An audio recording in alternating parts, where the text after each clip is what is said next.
Assalamualaikum warahmatullahi wabarakatuh.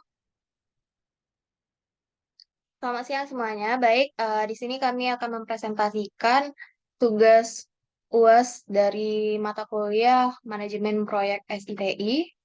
Di sini saya langsung saja menampilkan PPT-nya. Oke, di sini kami mengambil proyek pengembangan sistem informasi data cek masalah dengan studi kasus di SMA Negeri 2 Kota Bengkulu.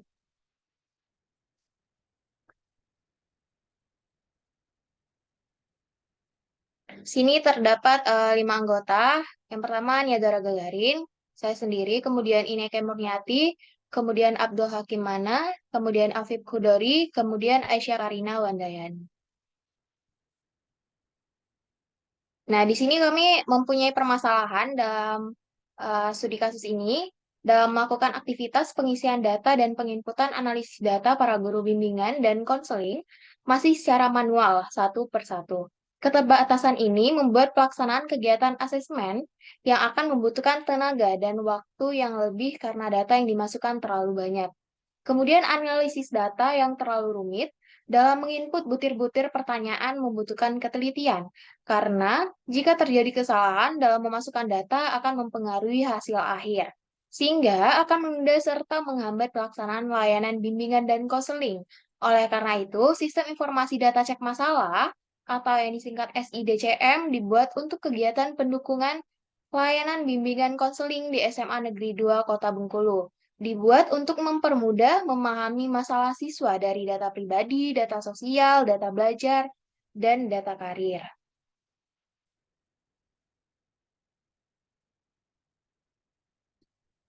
Kemudian deskripsi dari produk. Nah, di sini sistem ini bisa mengelola yang pertama itu guru. Guru dapat mengelola data sekolah, guru dapat mengelola data siswa, guru dapat mengelola grafik masalah, guru dapat melakukan analisis terhadap data masalah siswa. Kemudian user yang kedua yaitu siswa. Siswa dapat mengisi lembar jawaban data cek masalah, kemudian siswa dapat melihat dan mencetak lembar hasil data cek masalah. Yang kemudian sub C akan dijelaskan oleh Ineke. Kepada Ineke disilakan. Baik, cek keuntungan yang diharapkan dari sisi guru. Yang pertama, guru dapat lebih mudah dalam melakukan bimbingan konseling, lalu guru dapat lebih mudah untuk melakukan monitor atau pengawasan terhadap siswa, dan guru bertanggung jawab terhadap sekolah dalam hal pengajian akan lebih mudah. Lalu dari sisi siswa, yang pertama, siswa lebih mudah untuk proses bimbingan konseling, lalu siswa lebih nyaman karena sistem berbasis website dan online, dan siswa lebih mudah mengisi lembar jawaban pertanyaan soal DCM.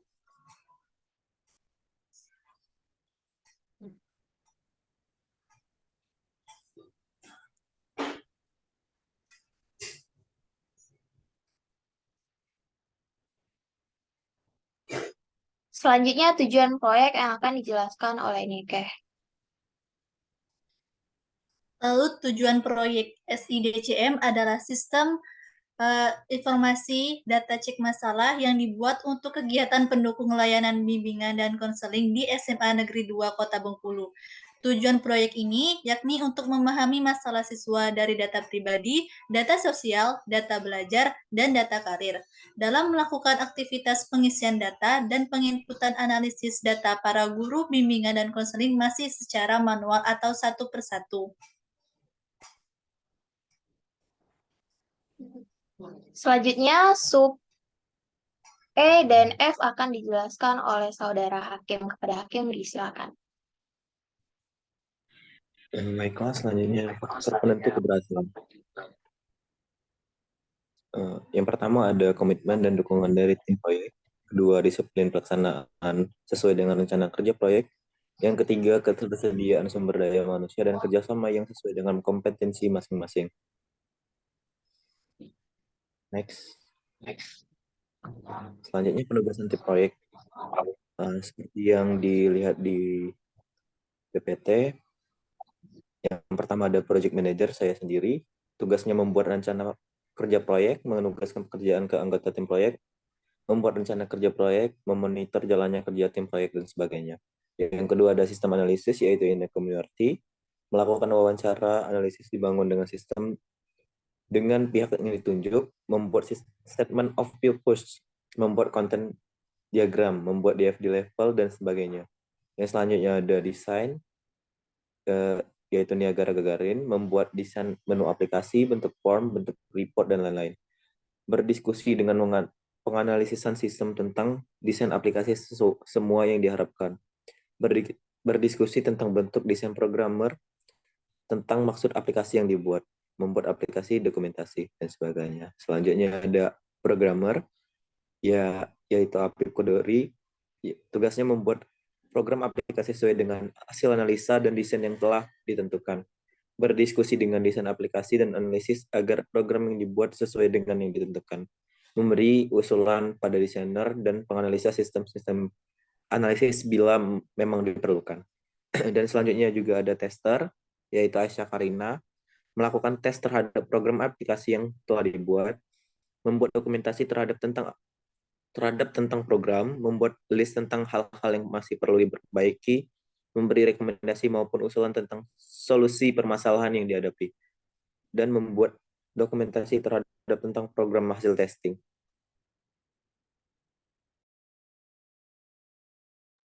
Baik, selanjutnya sub G dan H yang akan dijelaskan oleh Afif Kudori. Ada Afif, disilakan.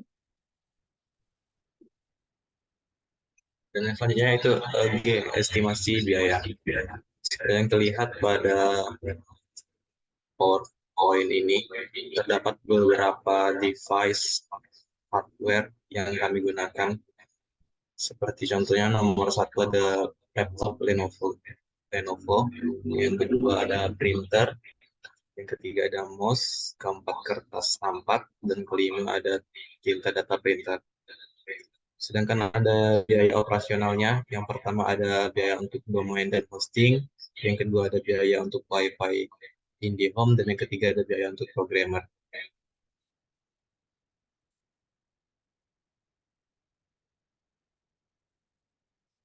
Selanjutnya itu H, fasilitas dan sumber daya. Ada pun beberapa sumber daya yang kami gunakan. Yang pertama itu ada SAM-PP. Cara memperolehnya itu dengan mengunduh pada tautan www.apachefriends.org dengan kategori sumber daya itu perangkat lunak. Yang kedua yaitu sumber dayanya Laravel. Cara memperolehnya dengan cara mengunduh pada tautan laravel.com dengan kategori sumber daya perangkat lunak. Dan yang ketiga yaitu sumber daya VS Code.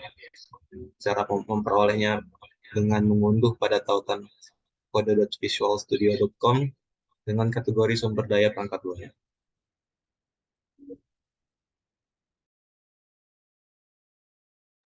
Baik, selanjutnya presentasi pada aplikasi MS Project kepada Aisyah Karina, disilakan.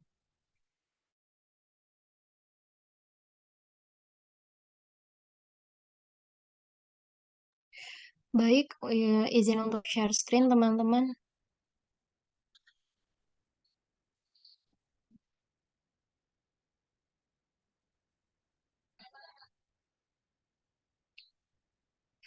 Oke, jadi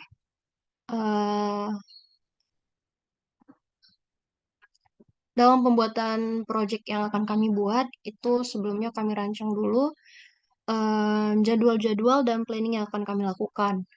Nah, kami membuatnya yakni pada aplikasi Microsoft Project, di mana yang pertama kali kami menentukan jadwal atau kapan mulainya project yang akan kami lakukan. Kemudian, yang kedua, kami menentukan hari libur, yang dimana di sini terdapat kami masukkan tahun baru Imlek dan Isra Miraj.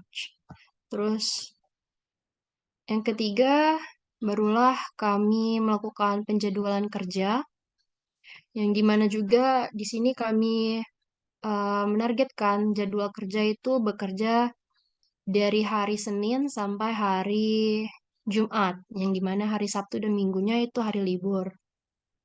Barulah kemudian kami membuat Gantt chart-nya, yang dimana di sini terdapat ada project manager, sistem analis, desain, programmer, dan tester. Selanjutnya di sini ada pun hasil Gantt chartnya bisa dilihat pada gambar 2.2 ini.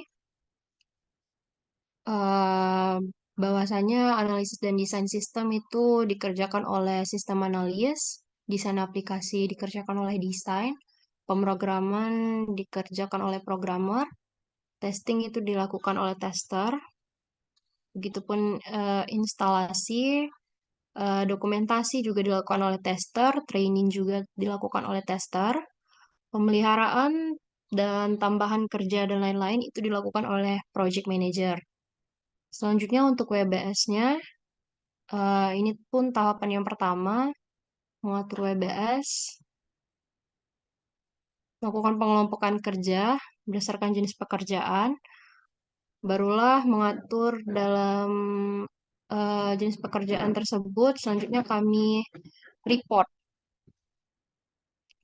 Berikut hasil visual report yang kami lakukan. Yang pertama ada baseline cost report. Terus yang kedua ada baseline report metric. Dan yang ketiga ada baseline report US. Terus yang keempat ada cash flow report US. Yang kelima ada critical tax status report metric. Dan yang keenam ada critical tax status report US. Selanjutnya ada resource availability report. Selanjutnya ada resource remaining work report. Dan selanjutnya ada resource status report. Kemudian ada resource work summary report. Dan yang terakhir ada tax status report. Oke, mungkin itu saja dari saya. Saya kembalikan kepada moderator.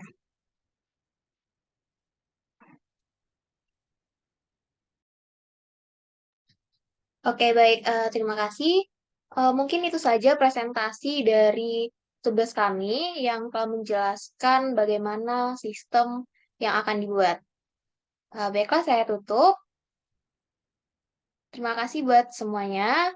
Wabillahi taufiq wal hidayah. Wassalamualaikum warahmatullahi wabarakatuh. Waalaikumsalam. Waalaikumsalam warahmatullahi wabarakatuh.